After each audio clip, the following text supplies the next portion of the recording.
Señor, te agradecemos porque es tu misericordia la que nos has traído hasta aquí, porque tú eres quien das aliento y vida a todos y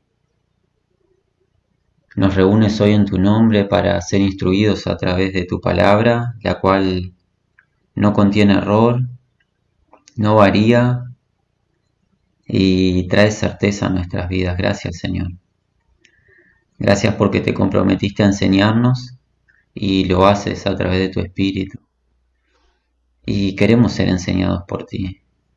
Queremos que no sean solo minutos de opiniones humanas, sino que el tiempo que estemos escuchando sea tu voz, la que sale de tu boca y no vuelve a ti vacía, y transforme nuestro entendimiento y nuestra conducta para que se asemeje más a la de Jesús.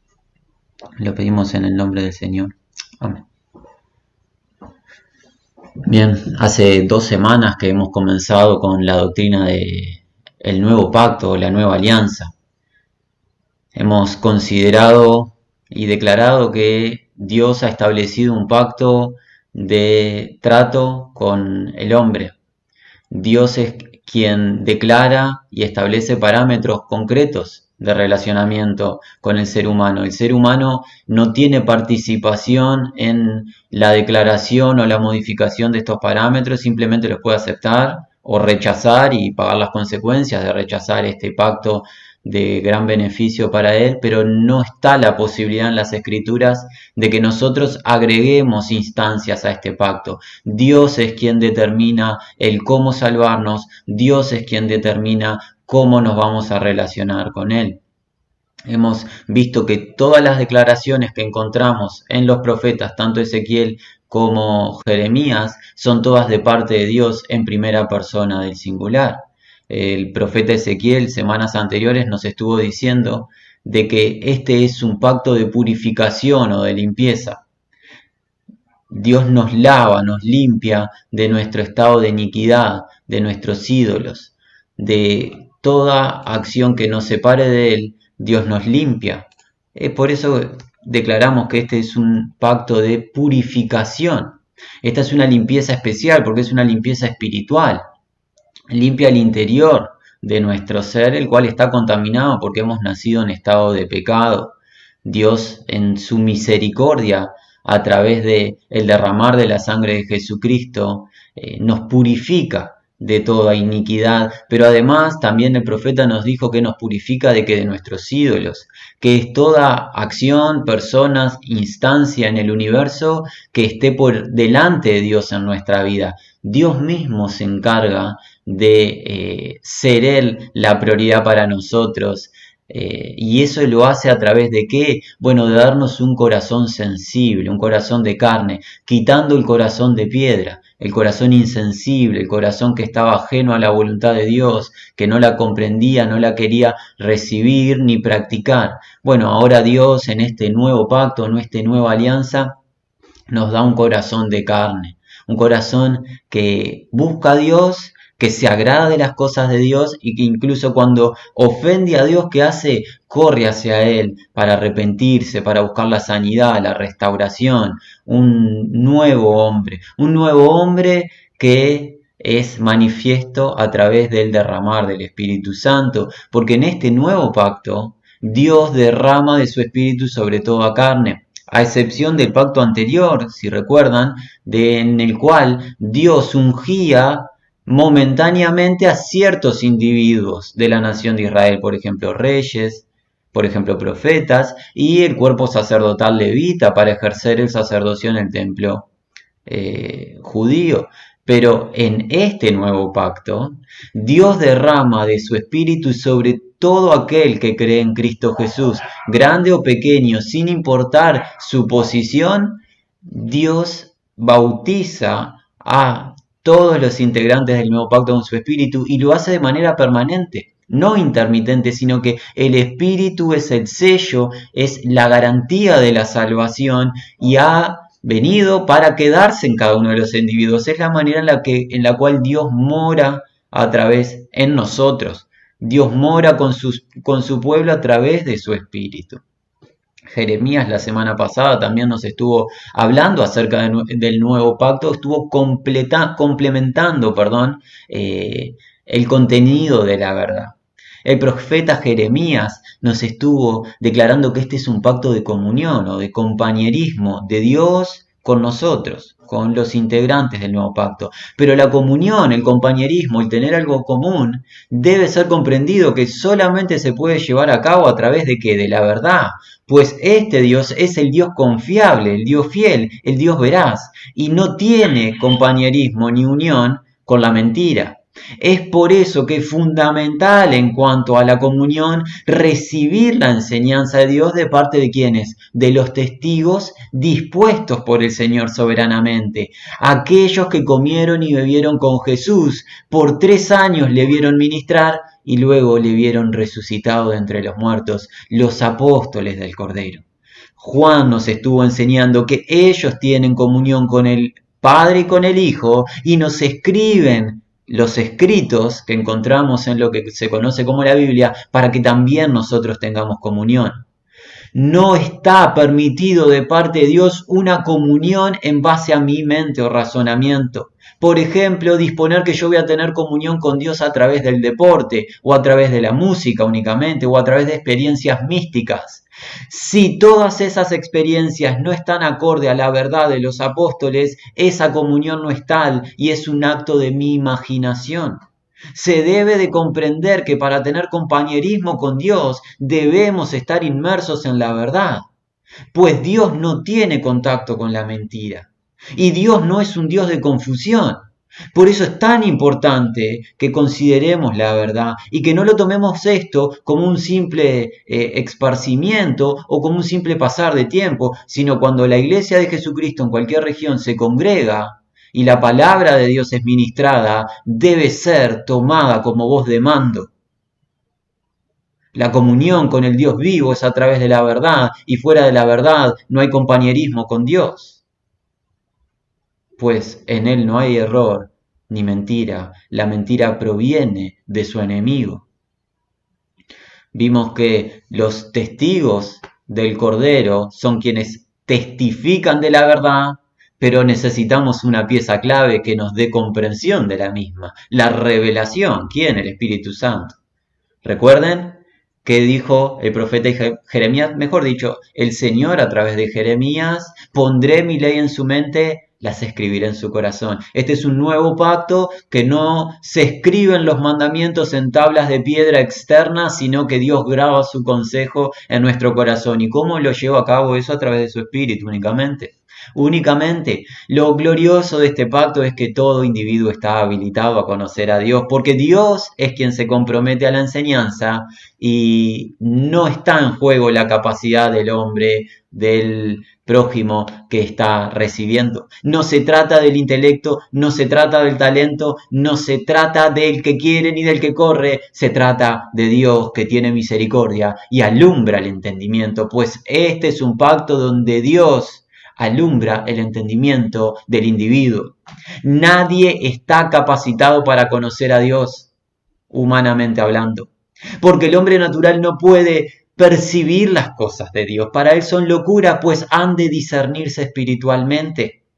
Pero el hombre espiritual, que tiene la mente de Cristo, solamente a través del ministerio del Espíritu Santo es que podemos conocer a Dios, conocer su sabiduría de lo alto, su palabra que transforma nuestra conducta, nuestro carácter, no un conocimiento teórico, porque de conocimiento teórico hay mucho, pero el conocimiento teórico, si no santifica, es diabólico. Eso enseña Jacobo en su carta. La sabiduría terrenal es animal y es diabólica. Aumenta el intelecto, pero no santifica, mientras que la sabiduría de lo alto a través de este nuevo pacto cambia la conducta de hombres y mujeres pecadores. Esta es la gloria del nuevo pacto, una transformación total del individuo a través del poder de la resurrección de Cristo. Y esto ha sido un poco una afirmación de lo que hemos visto en las 2 semanas anteriores. Y hoy queremos en el Señor, en breves minutos, culminar con este nuevo pacto, culminar al menos de manera momentánea, y lo vamos a hacer, creemos no de mejor manera, que con el mismo Señor Jesús, hablándonos del contenido de dicha alianza. Si bien los versículos que vamos a estar leyendo, en ninguna instancia Jesús habla o titula al nuevo pacto, veremos que lo que estará declarando Jesús y enseñando es el contenido mismo. Sin nombrarlo, Él nos va a revelar el contenido de este nuevo pacto y va a estar afirmando lo que los profetas nos dijeron en semanas anteriores. Les invitamos a ir al Evangelio de Juan, al capítulo 6. Allí estaremos en esta oportunidad. Debemos declarar y contextualizar un poco la situación. Jesús viene de hacer un gran milagro, ha alimentado a muchas personas, ha multiplicado los alimentos y el pueblo se ha visto beneficiado con el poder de Jesús y ha saciado su deseo humano de ser beneficiado con dicho alimento, y ahora el pueblo está buscando fervientemente a Jesús. ¿Para qué? Para que Jesús les siga proveyendo comida. Básicamente es eso. El deseo ferviente del pueblo es que Jesús les traiga beneficio terrenal, inmediato. Jesús, en cambio, cuando el pueblo vuelve a encontrarle a Él junto con sus discípulos, empieza a enseñarles de la importancia para los individuos que se acercaron a Él, de la importancia de buscar las cosas espirituales y eternas. Pues el saciar el estómago tiene beneficio momentáneo a término, mientras que el saciar del espíritu a través del Cordero de Dios tiene resonancia en la eternidad.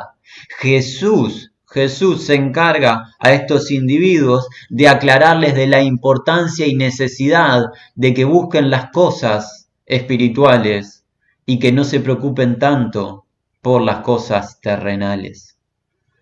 Vamos a adelantarnos en el capítulo 6 del Evangelio de Juan hasta el versículo 35. Leemos del 35 al 39 en esta primera instancia. Jesús les dijo: Yo soy el pan de vida. El que a mí viene nunca tendrá hambre, y el que en mí cree no tendrá sed jamás. Mas os he dicho que aunque me habéis visto, no creéis. Todo lo que el Padre me da vendrá a mí, y el que a mí viene no le echo fuera, porque he descendido del cielo no para hacer mi voluntad, sino la voluntad del que me envió. Y esta es la voluntad del Padre, el que me envió, que de todo lo que me diere no pierda yo nada, sino que lo resucite en el día postrero. Jesús nos empieza a contar acerca de esta nueva alianza o este nuevo pacto, y lo primero que destacamos de este nuevo pacto es un pacto de seguridad de parte de Dios. Este es un pacto de seguridad de parte de Dios. Todas las religiones, todas y cada una de las religiones que existen tienen una gran dificultad. Se basan en el obrar del individuo.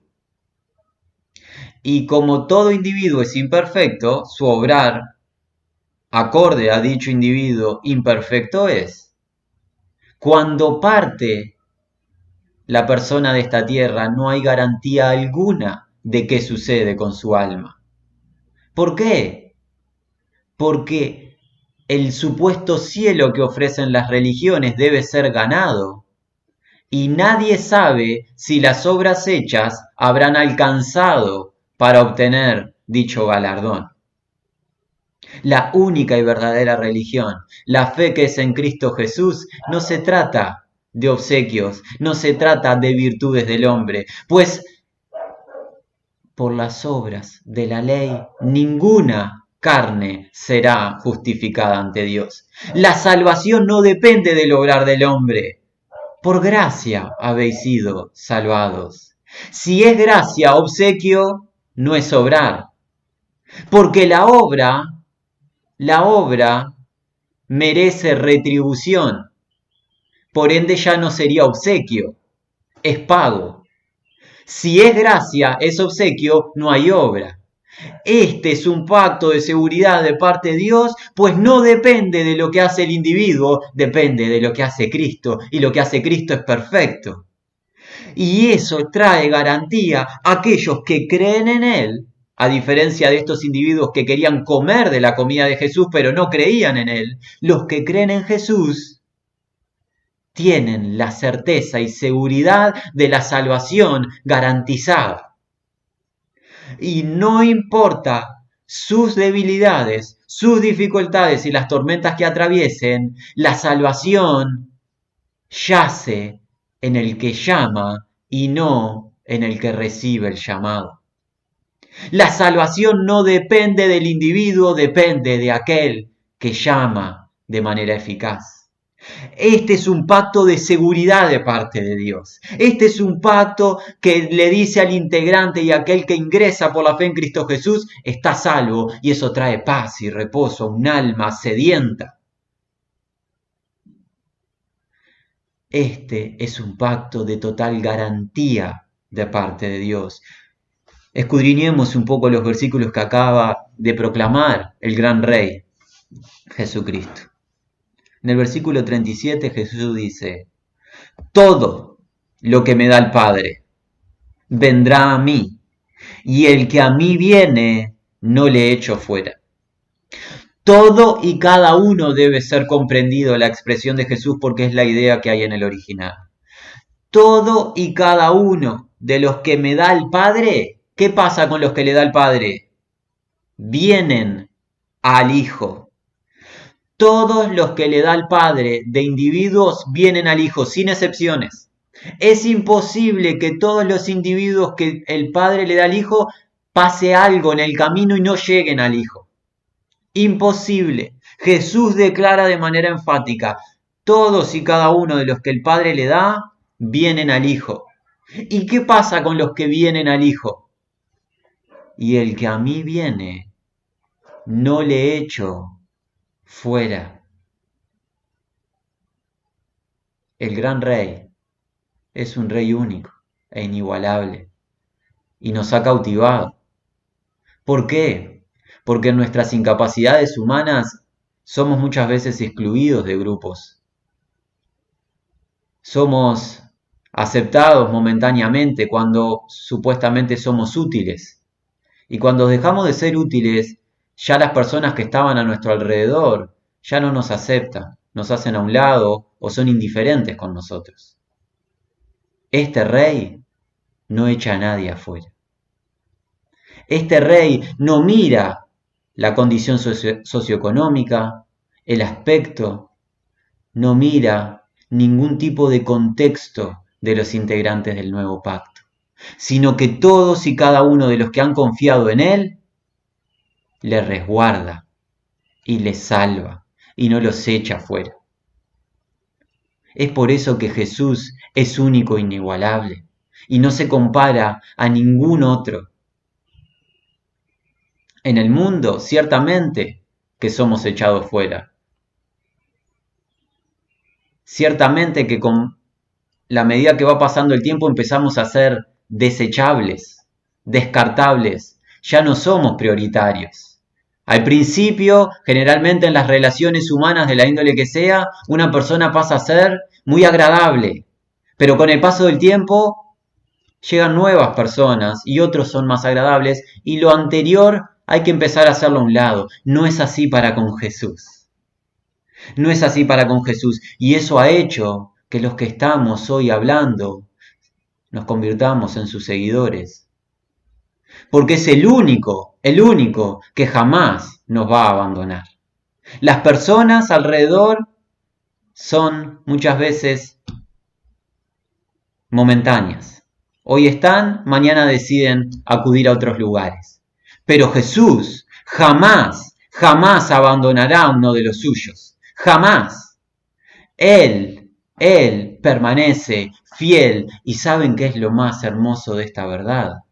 No permanece fiel por lo bueno que sea el individuo. A pesar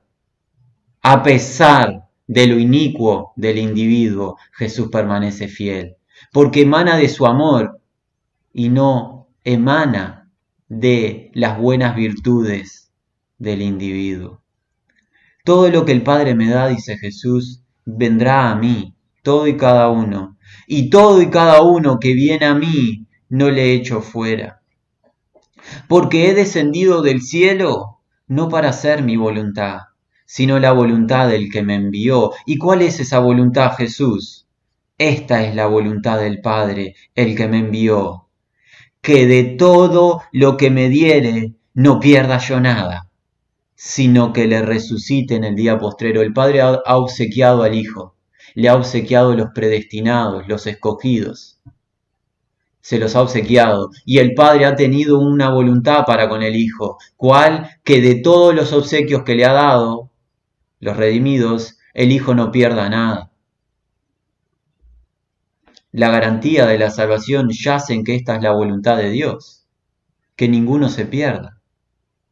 Unos capítulos más adelante de este mismo Evangelio, en el capítulo 10, Jesús declara,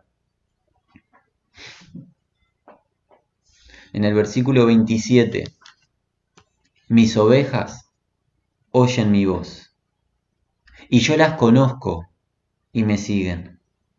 Yo les doy vida eterna, y no perecerán jamás, ni nadie las arrebatará de mi mano. Mi Padre que me las dio es mayor que todos, y nadie las puede arrebatar de la mano de mi Padre. Yo y el Padre uno somos. Todos los que vienen a Jesús, sus ovejas, son tomados por la mano de Jesús.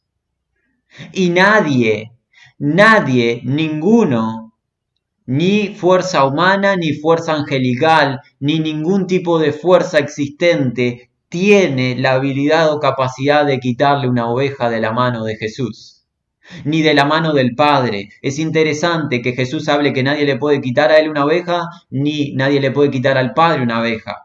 ¿Por qué? Porque el Hijo y el Padre son uno, poseen exactamente la misma esencia. Y este Dios revelado en las Escrituras es omnipotente. Tiene la plenitud del poder. Nadie le puede quitar una oveja al Padre, pues el Padre ha deseado que todas las ovejas, todo lo que le ha dado el Hijo, sean salvas, vengan a vida eterna. Esta es la voluntad, que todo lo que me ha dado mi Padre no pierda yo nada, sino que le resucite en el día postrero. Este es un pacto de seguridad de parte de Dios. Adelantémonos al capítulo 17. Jesús está orando en el capítulo 17 de Juan. Está orándole al Padre en la oración más magnífica que encontramos en el Nuevo Testamento. Y miren lo que declara Jesús acerca de su ministerio. Este es un anticipo de la experiencia de los integrantes del nuevo pacto. En Juan 17, el versículo 12. Cuando estaba con ellos en el mundo, con los 11, yo los guardaba en tu nombre. A los que me diste, yo los guardé, y ninguno de ellos se perdió, sino ¿quién? Sino el hijo de perdición, Judas, quien llegó a ser traidor, para que la escritura se cumpliese. Los 11 apóstoles de Jesús son la representación de los integrantes del nuevo pacto. Los 11 fueron dados por el Padre al Hijo. El Padre se los dio y el Hijo que hizo los guardó y ninguno perdió. Estos 11 varones galileos nos representan a nosotros, los integrantes del nuevo pacto. Hemos sido dados de parte del Padre al Hijo y de ninguno de nosotros se le va a perder al Hijo uno solo. Es imposible que el Hijo pierda una sola oveja que el Padre le ha dado.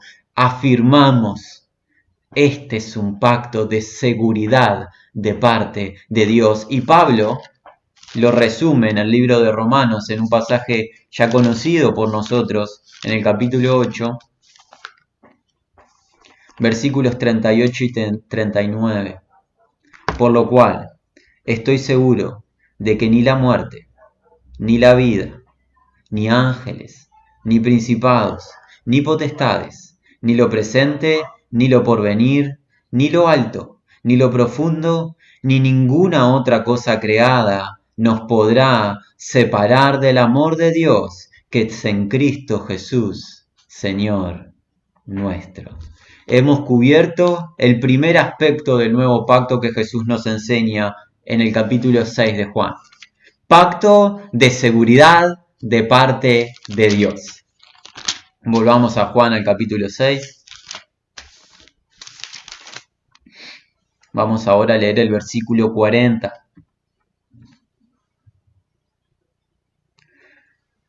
Jesús dice: y esta es la voluntad del que me ha enviado, que todo aquel que ve al Hijo y cree en él, tenga vida eterna, y yo le resucitaré en el día postrero. Primer aspecto del nuevo pacto, pacto de seguridad de parte de Dios. Segundo aspecto del nuevo pacto que destacamos, pacto de resurrección postrera y de vida eterna.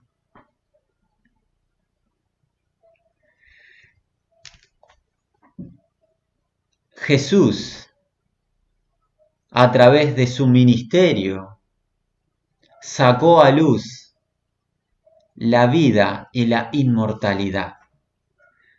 Algo que estaba cegado para los autores del Antiguo Testamento y que claramente estaba cubierto ante sus ojos, Jesús vino a revelar.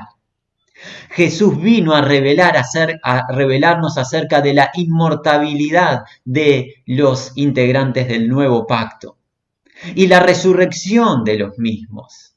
Jesús vino a enseñar a su pueblo que la muerte ya no es derrota, que la muerte no es derrota para sus hijos, pues no perecerán eternamente, sino que Él les da vida eterna y les resucitará en el día postrero.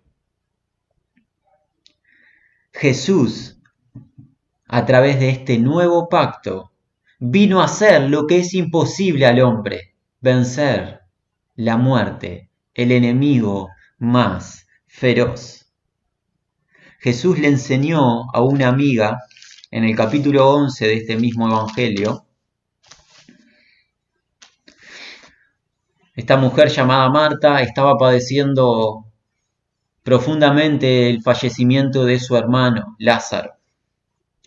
En esa instancia Jesús le declara a ella y por aplicación a nosotros, Juan 11:25, le dijo Jesús: yo soy la resurrección y la vida. El que cree en mí, aunque esté muerto, vivirá. Y todo aquel que vive y cree en mí, no morirá eternamente. ¿Crees esto, Marta? Le dijo: sí, Señor. Yo he creído que tú eres el Cristo, el Hijo de Dios, que has venido al mundo. Jesús declara, y hoy nos declara a nosotros, que Él es el Señor de la resurrección, que Él es el Señor de la vida.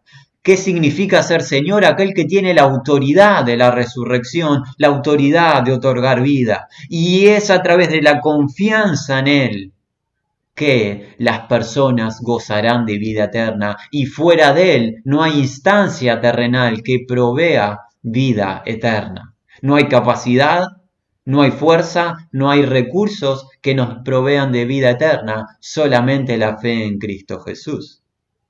Jesús es el Señor de la resurrección. Jesús es aquel que puede dar vida eterna. Jesús es el Señor y el amo del depósito de los muertos incluso, como Él mismo lo revela en Apocalipsis en el capítulo 1.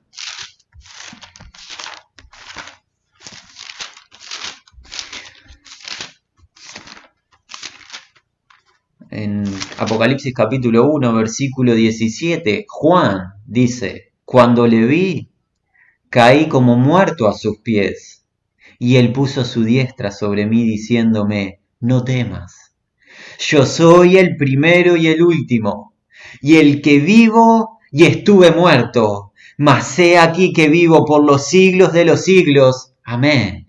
Y tengo las llaves de la muerte y del Hades. Jesús es la autoridad del depósito de los muertos, y es por eso que tiene la autoridad y la habilidad de decir, el que cree en mí no morirá eternamente. Yo soy la resurrección, dice Jesús.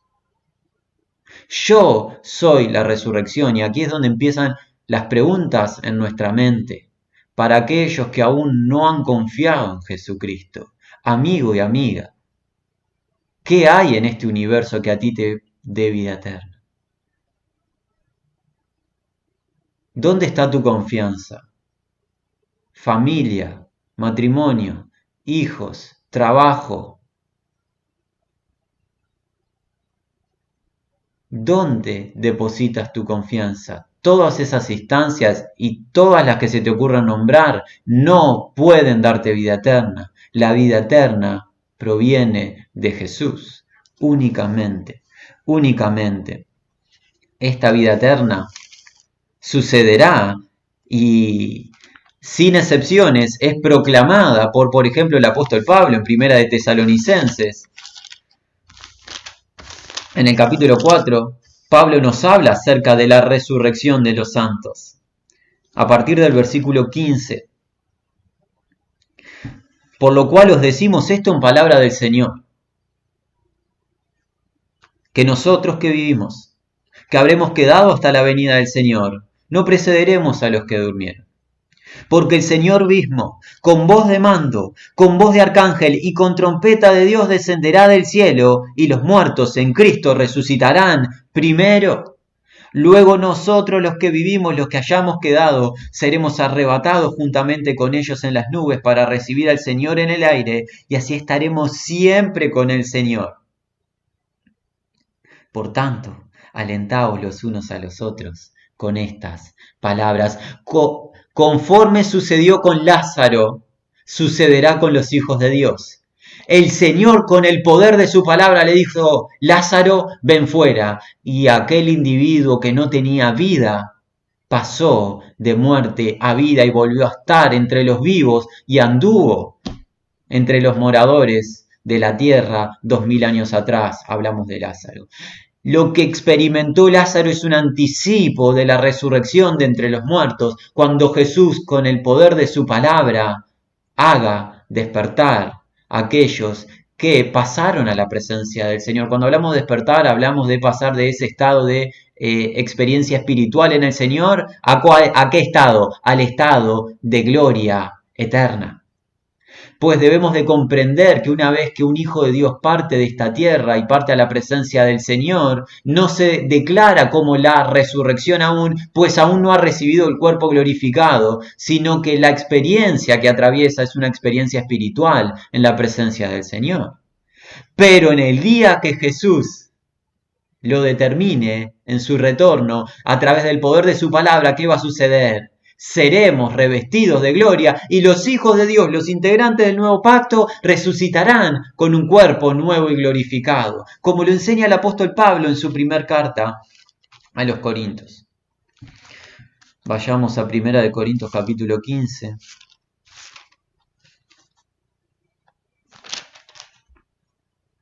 Versículo 42. Así también es la resurrección de los muertos. Se siembra en corrupción, resucitará en incorrupción. Se siembra en deshonra, resucitará en gloria. Se siembra en debilidad, resucitará en poder. Se siembra en cuerpo animal, el presente, resucitará en cuerpo espiritual. Hay cuerpo animal y hay cuerpo espiritual. Los integrantes del nuevo pacto van a resucitar con un cuerpo nuevo y glorificado, semejante al que Cristo Jesús recibió luego de resucitar de entre los muertos y presentarse a los testigos por 40 días antes de ser exaltado y ascendido a los cielos en gloria. La resurrección de entre los muertos está garantizada a través del poder de Jesús. Pero alguien nos podría preguntar, ¿y qué de la vida eterna? ¿Cuál es la garantía de que aquellos que van a resucitar vivan para siempre? Pues Lázaro resucitó y volvió a dormir.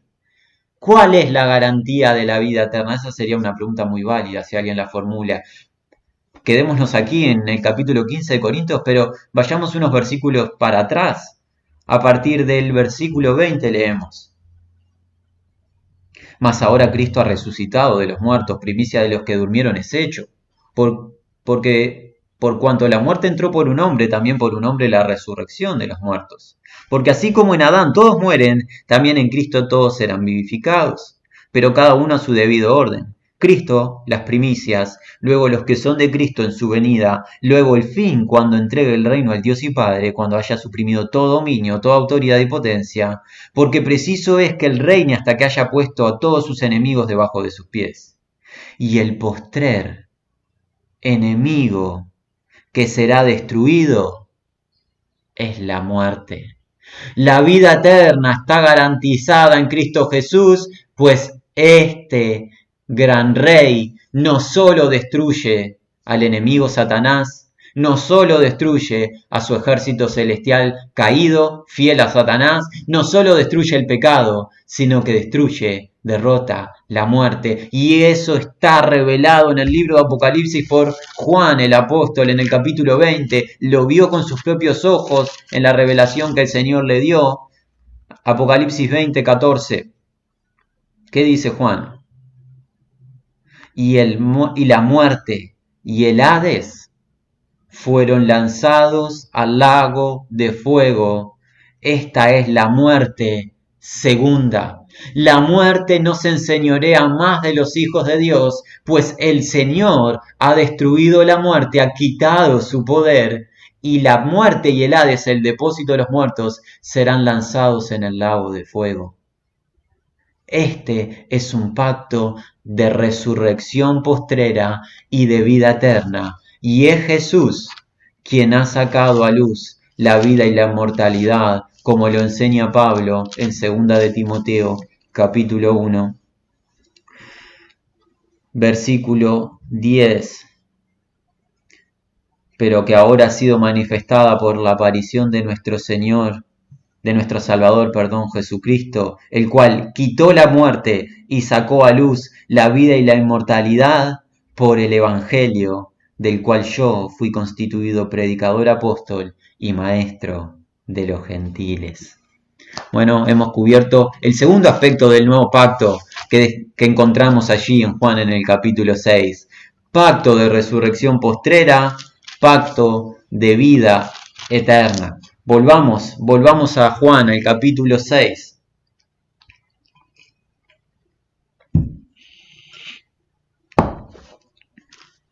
Vamos al versículo 41. Murmuraban entonces de él los judíos, porque había dicho, yo soy el pan que descendió del cielo, y decían, ¿no es este Jesús el hijo de José, cuyo padre y madre nosotros conocemos?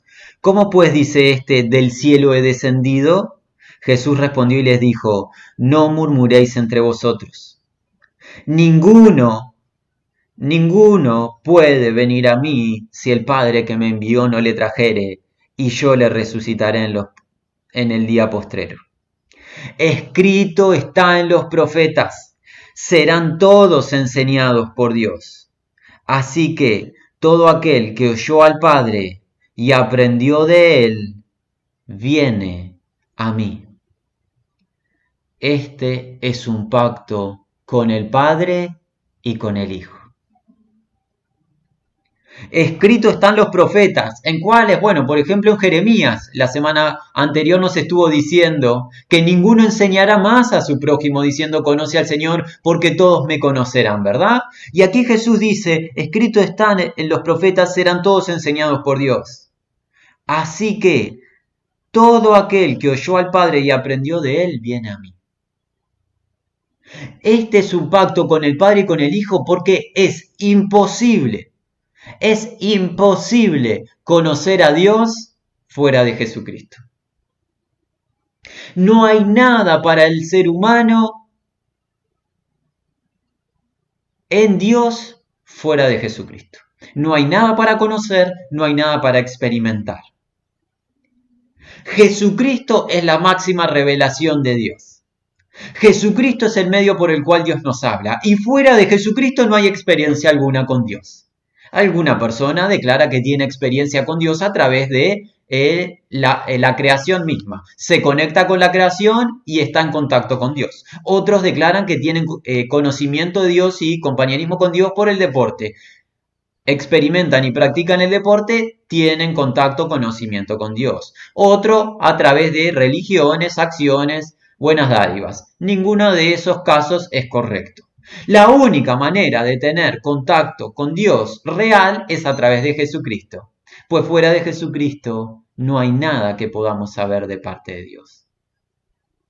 Porque aquel que está en el seno del Padre descendió del cielo y da a conocer al Padre. Nadie ha visto jamás a Dios. Es imposible que el ser humano pueda conocer al Dios invisible si ese Dios no se revela. ¿Y a través de quién se ha revelado? De Jesucristo únicamente. Vayamos al primer capítulo de este libro. En el capítulo 1, versículo 18, a Dios nadie le vio jamás. El unigénito Hijo, Jesucristo, implícito, que está en el seno del Padre, Él le ha dado a conocer.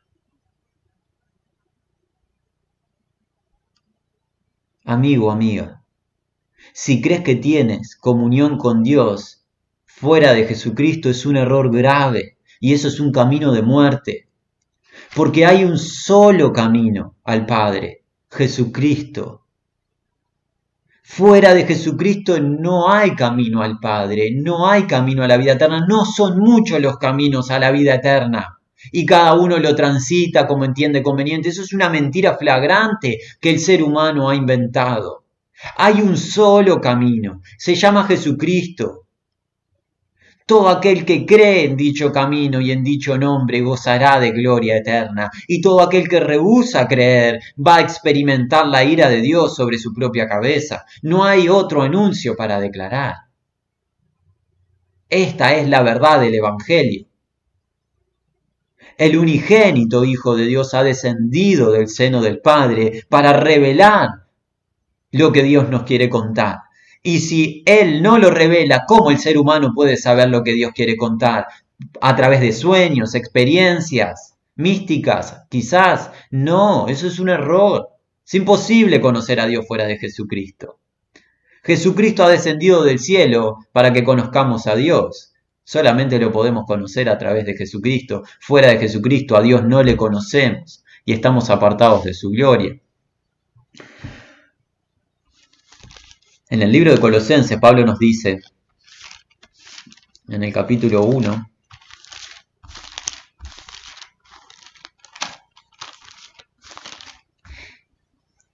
versículo 15, Él está hablando del Hijo en los versículos anteriores. Él, Jesucristo, es la imagen del Dios invisible, el primogénito de toda creación. Jesucristo es la imagen del Dios invisible y en el capítulo 2 reafirma esta verdad diciéndonos, capítulo 2 de Colosenses, versículo 9, porque en Él, en Jesucristo, habita corporalmente toda la plenitud de la deidad. La plenitud de Dios está en Cristo y no hay nada de Dios fuera de Cristo. El Padre y el Hijo son uno. Decir que se puede conocer a Dios sin conocer a Jesucristo es un autoengaño y es una mentira. No hay nada de Dios fuera de Jesucristo. La plenitud de la deidad, la divinidad, está plenamente en Cristo. El Padre, el Hijo y el Espíritu poseen exactamente la misma esencia. Y es a través de este Hijo que Dios nos habla, como le enseña el autor de Hebreos, en el capítulo 1 de su libro. En el capítulo 1 leemos 1 y 2. Dios, habiendo hablado muchas veces y de muchas maneras en otro tiempo a los padres por los profetas, en estos postreros tiempos nos ha hablado por el Hijo, a quien constituyó heredero de todo y por quien asimismo hizo el universo, el cual, siendo el resplandor de su gloria y la imagen misma de su sustancia, y quien sustenta todas las cosas con la palabra de su poder, habiendo efectuado la purificación de nuestros pecados por medio de sí mismo, se sentó a la diestra de la majestad en las alturas, hecho tanto superior a los ángeles, cuanto heredó más excelente nombre que ellos. Dios nos habla a través de su Hijo, y fuera del Hijo no tiene palabras para contarnos. Son varias las oportunidades en las que recibimos testimonios de amigos y de seres cercanos, conocidos, que nos cuentan acerca de las experiencias, de cómo se han encontrado con Dios en determinados momentos. Y son experiencias que podrán ser válidas, pero si luego no redunda en una revelación de Jesucristo en esas vidas, dichas experiencias quedan sin poder alguno, son estériles. Las personas estamos muy predispuestas a ver experiencias místicas. Siempre nos apoyamos en experiencias, en sueños, en pensamientos. Pero generalmente, todas ese tipo de experiencias no redundan en la revelación de Jesucristo a través de las páginas de las Sagradas Escrituras y el testimonio de los apóstoles. Eso debe ser descartado, mis amigos. Pues Dios no habla, Dios no va a traer una experiencia mística para que esa sea tu confianza en Dios. Dios ha revelado todo lo que quiso revelar a través de Jesucristo. Y si no se está produciendo eso en una vida, no está operando Dios. Es otro el espíritu que está operando. No hay error en esta declaración de que Dios habla únicamente a través de Jesucristo y fuera de Jesucristo no hay palabra de Dios. Este es un pacto con el Padre y con el Hijo. Es el tercer aspecto que hemos destacado del nuevo pacto. Volvamos a Juan al capítulo 6.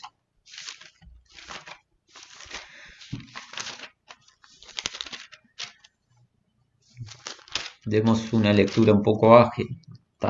Llegamos al versículo 45 y vayamos al 46. No que alguno haya visto al Padre, sino que aquel que vino de Dios, éste ha visto al Padre. De cierto os digo, el que cree en mí tiene vida eterna. Yo soy el pan de vida. Vuestros padres comieron el maná en el desierto y murieron. Este es el pan que descendió del cielo para que del que él come, no muera. Yo soy el pan vivo que descendió del cielo. Si alguno comiere de este pan, vivirá para siempre, y el pan que yo daré es mi carne, la cual yo daré por la vida del mundo. Entonces los judíos contendían entre sí diciendo, ¿cómo puede este darnos de comer su carne? Jesús les dijo, de cierto os digo, si no coméis la carne del Hijo del Hombre y bebéis su sangre, no tenéis vida en vosotros. El que come mi carne y bebe mi sangre, tiene vida eterna, y yo le resucitaré en el día postrero. Porque mi carne es verdadera comida, y mi sangre es verdadera bebida. El que come mi carne y bebe mi sangre, en mí permanece, y yo en él. Cuarto aspecto del nuevo pacto. Pacto de permanencia en él. Este es un pacto de permanencia en el Señor.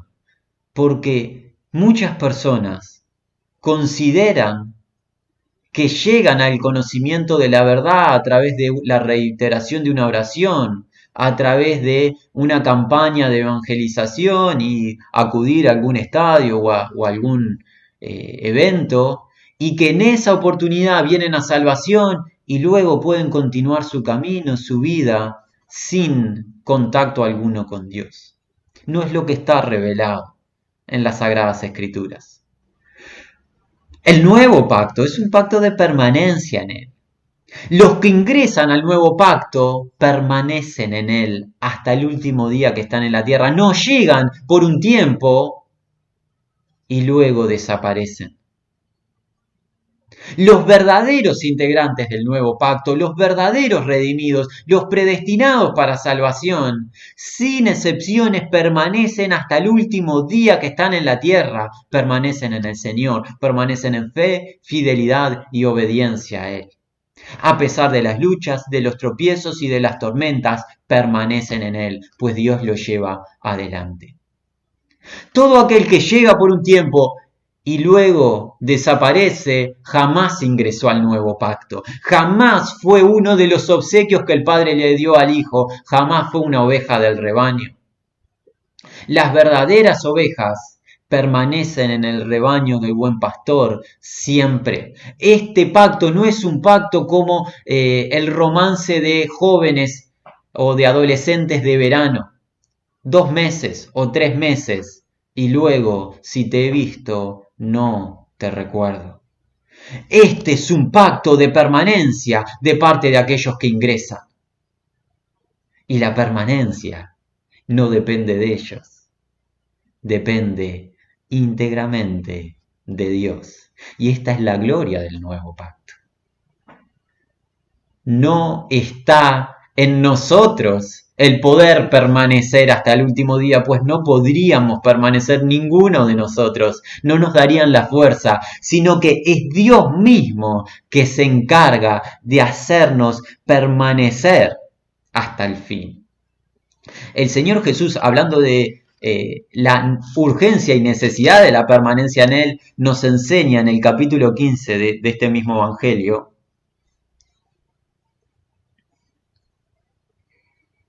Vayamos a partir del versículo 1 de manera medio ágil. Jesús dice, yo soy la vid verdadera, mi Padre es el labrador.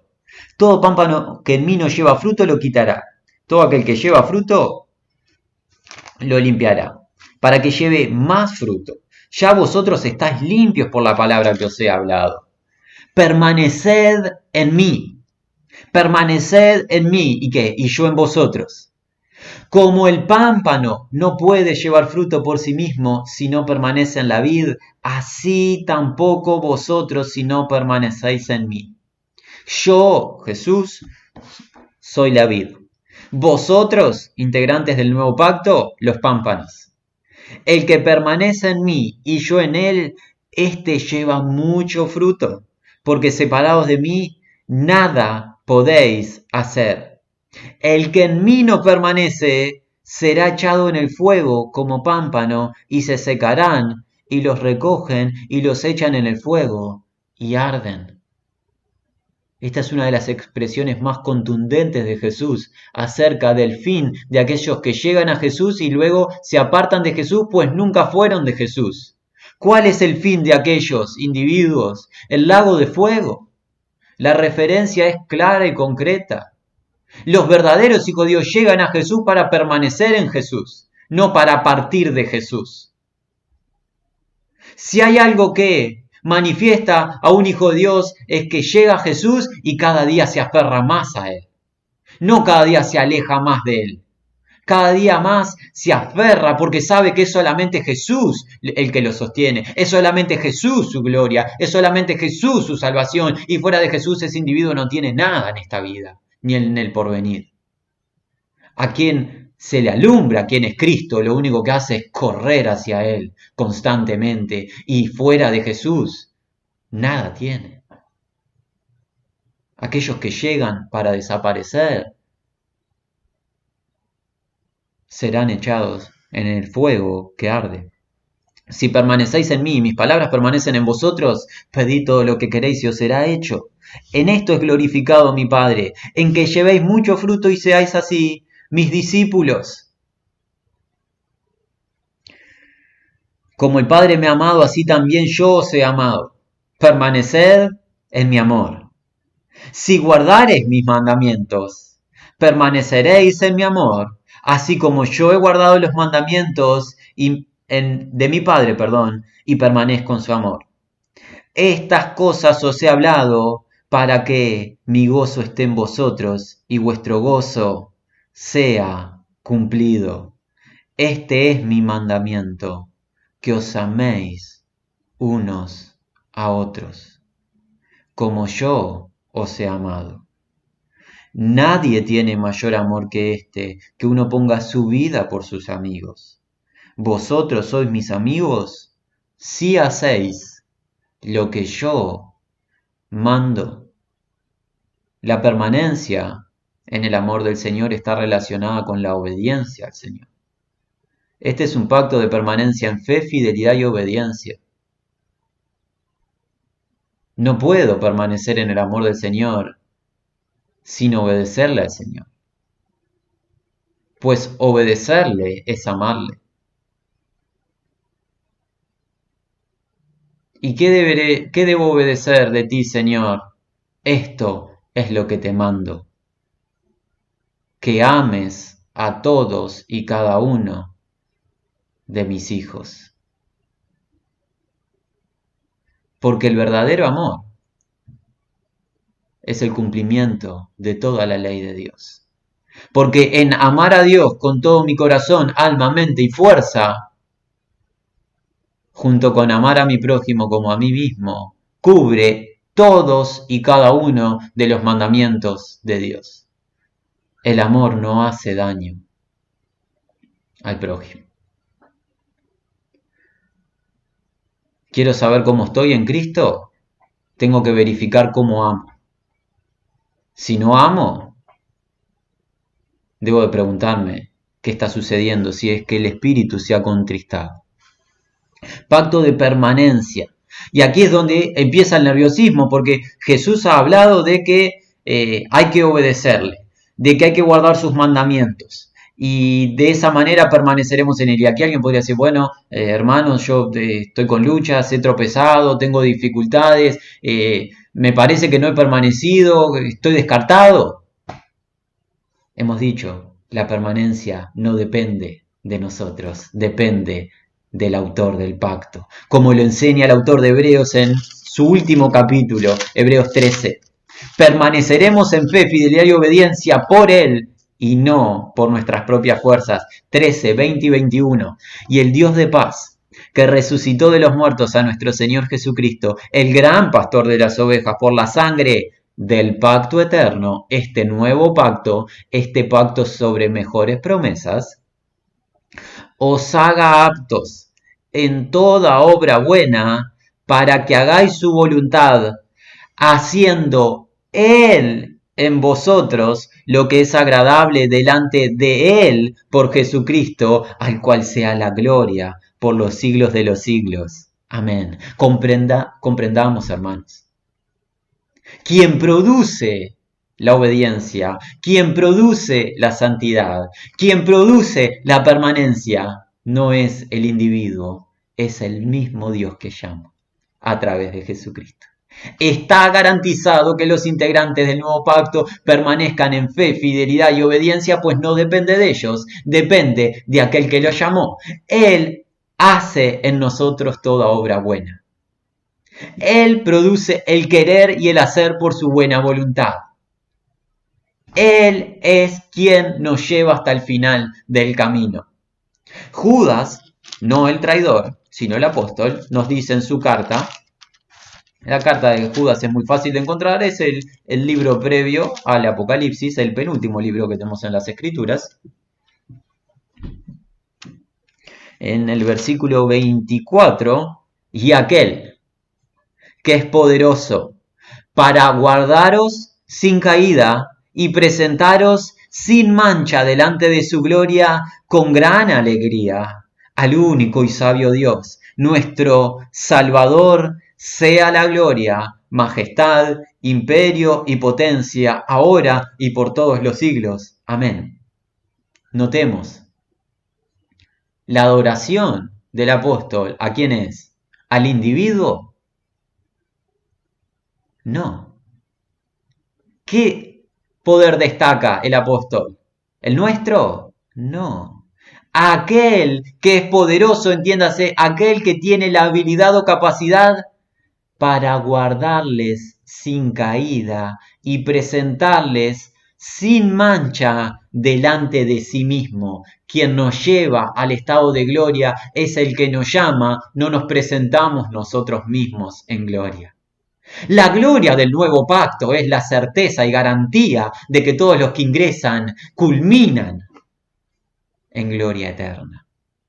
No hay posibilidad alguna que un solo integrante del nuevo pacto quede por el camino y, como se dice en la jerga popular, se quede sin nafta y no llegue a destino. Hay un solo destino posible en este viaje, que comenzó ¿dónde? En la predestinación. El fin del camino, ¿cuál es? Único. Gloria eterna. ¿De dónde viene esta declaración? Del apóstol Pablo. Él nos enseñó esta declaración en Romanos, en el capítulo 8, conocido por nosotros. Vayamos allí. Capítulo 8 de Romanos, Pablo que nos dice, y sabemos, versículo 28, y sabemos, tenemos la certeza, tenemos la garantía, que a los que aman a Dios, todas las cosas les ayudan a bien. Esto es, a los que conforme a su propósito son llamados. Porque a los que antes conoció, también los predestinó para que fuesen hechos conformes a la imagen de su Hijo, para que Él sea el primogénito entre muchos hermanos. Y a los que predestinó, a estos también llamó. Y a los que llamó, a estos también justificó. Y a los que justificó, mira el fin del plan de Dios. ¿Qué pasó con ellos? ¿Se quedaron por el camino? ¿Se volvieron dispersos? ¿Cada uno para su casa? No. A los que justificó, a estos también glorificó. De todos y cada uno de los que predestinó, todos y cada uno glorificó. Este es un pacto de permanencia en fe, fidelidad y obediencia hasta el fin, porque Dios produce el querer y el hacer en los integrantes del pacto y les da la fuerza, la capacidad a través de Jesucristo de permanecer en Él. No depende de la capacidad del hombre. Si fuera a través de la capacidad del hombre, ningún hombre sería salvo. Hemos cubierto el cuarto aspecto, nos queda el quinto y estamos prontos para culminar, hermanos, agradeciendo vuestra paciencia. Volvamos al capítulo 6 del Evangelio de Juan.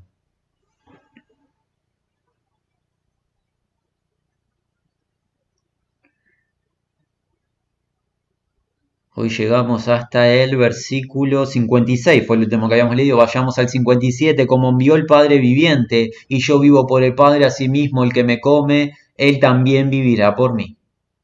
Este es el pan que descendió del cielo. No como vuestros padres comieron del maná y murieron, el que come de este pan vivirá eternamente.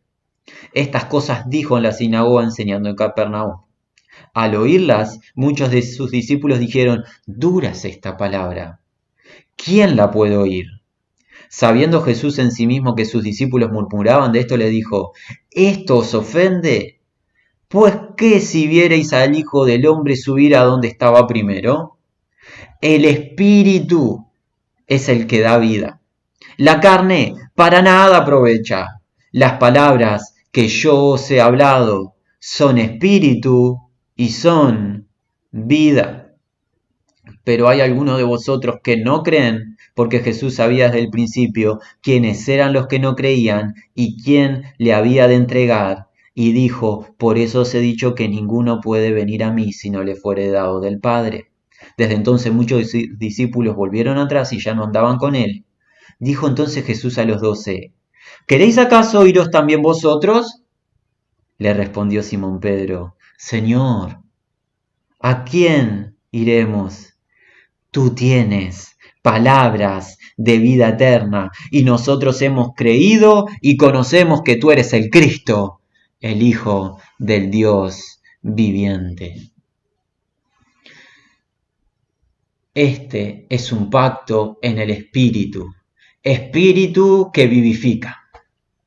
Este es el quinto aspecto que destacamos del nuevo pacto y es el último aspecto que vamos a destacar por hoy. Pacto en el Espíritu de Dios, pacto de Espíritu que vivifica las almas de aquellos que estamos muertos en delitos y pecados. ¿Recuerdan lo que Pablo nos había enseñado en Efesios en el capítulo 2? Allí al comenzar el capítulo 2 de Efesios, Pablo nos había dicho, 2:1, y Él os dio vida a vosotros cuando ¿qué? Estabais muertos en vuestros delitos y pecados. El ser humano nace muerto espiritual, lo que parece una contradicción. ¿Cómo puede nacer algo muerto? Bueno, sí, nacemos físicamente, pero espiritualmente estamos muertos porque hemos nacido en una condición pecaminosa. Para con Dios estamos muertos, pero Dios, a través de este nuevo pacto, nos da vida, imparte vida en nosotros. ¿Cómo? A través de su Espíritu. Porque es su Espíritu el cual vivifica, como Pablo lo enseña allí en 1 Corintios, hoy estuvimos por ahí, en el capítulo 15, volvamos.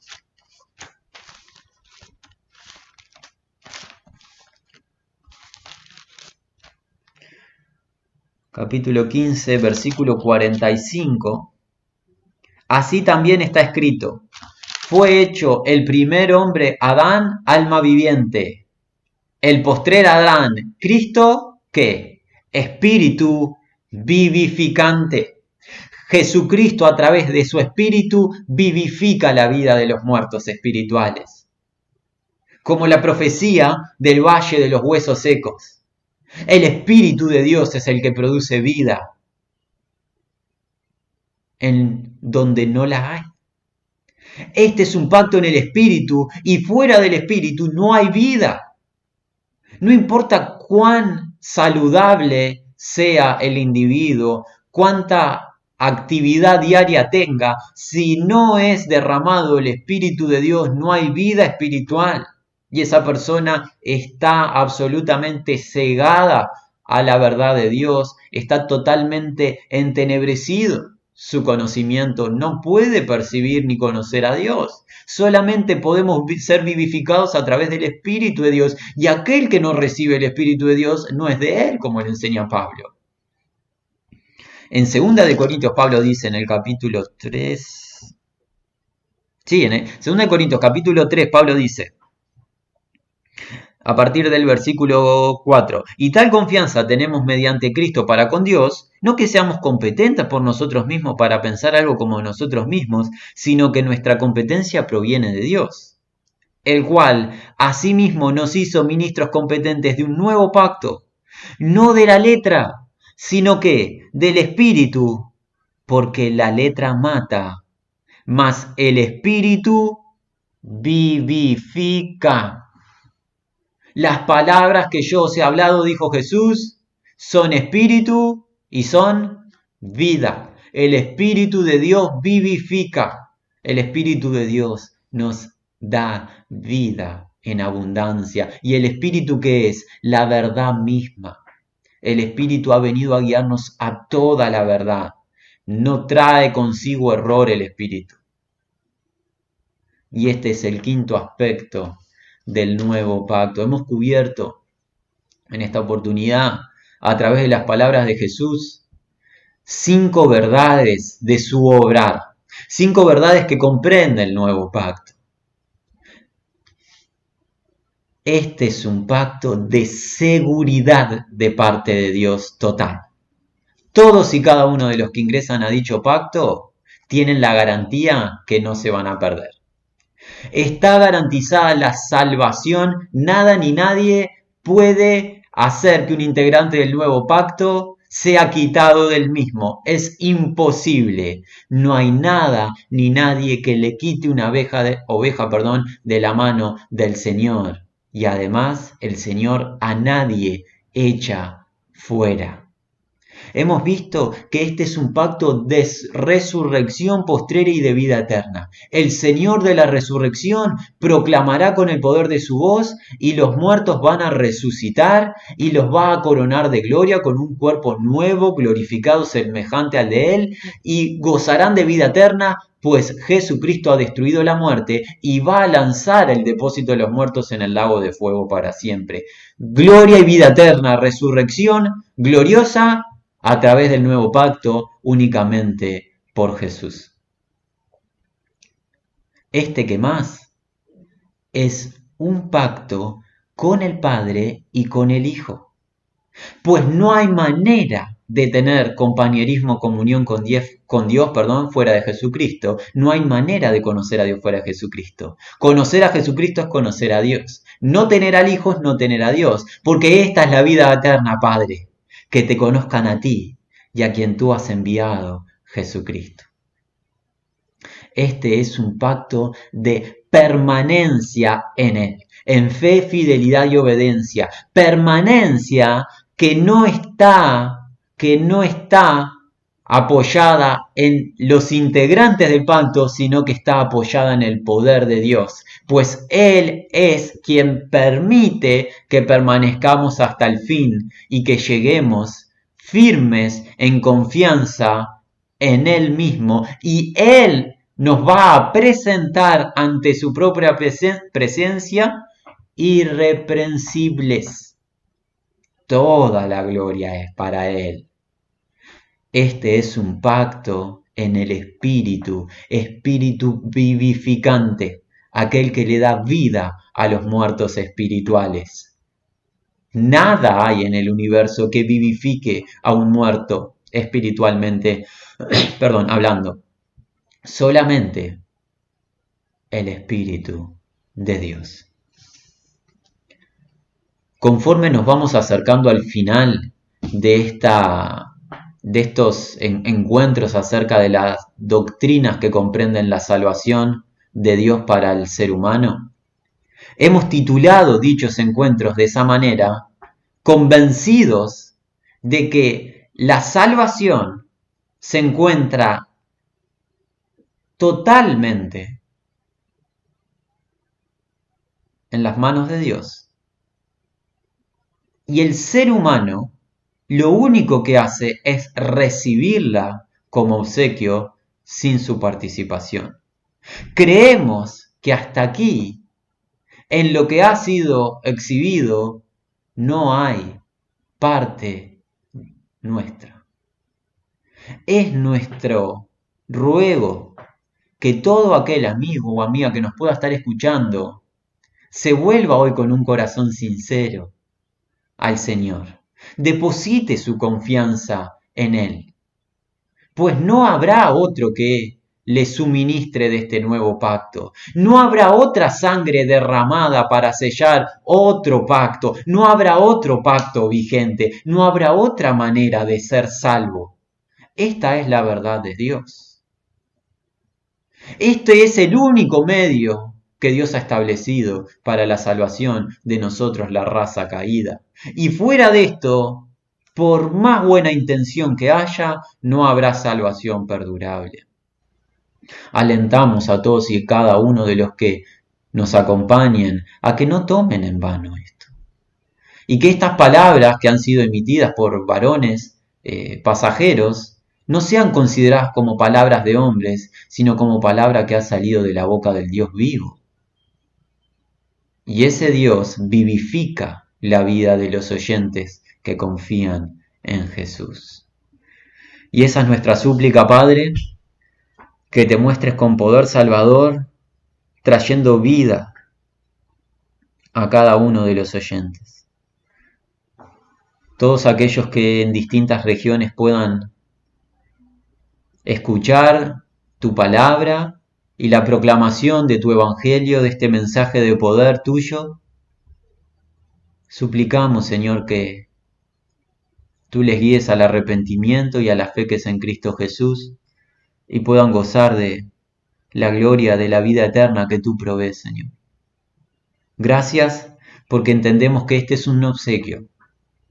Es un obsequio que no merecemos, es un obsequio que no podemos conseguir por nuestros propios medios y ha descendido por amor. Gracias por amarnos a pesar de lo que somos. Gracias por amarnos constantemente, sin variación. Gracias por amarnos con un amor sacrificial. Gracias por amarnos con un amor eterno. Gracias por ese amor que nunca deja de ser. Pon en nosotros de ese mismo amor, Señor, que se haga realidad en nuestras vidas y que no sea simplemente palabras emotivas. Padre, encomendamos nuestras almas a ti. Gracias por habernos acompañado hasta aquí. Te damos toda la gloria. En el nombre de Jesús. Amén.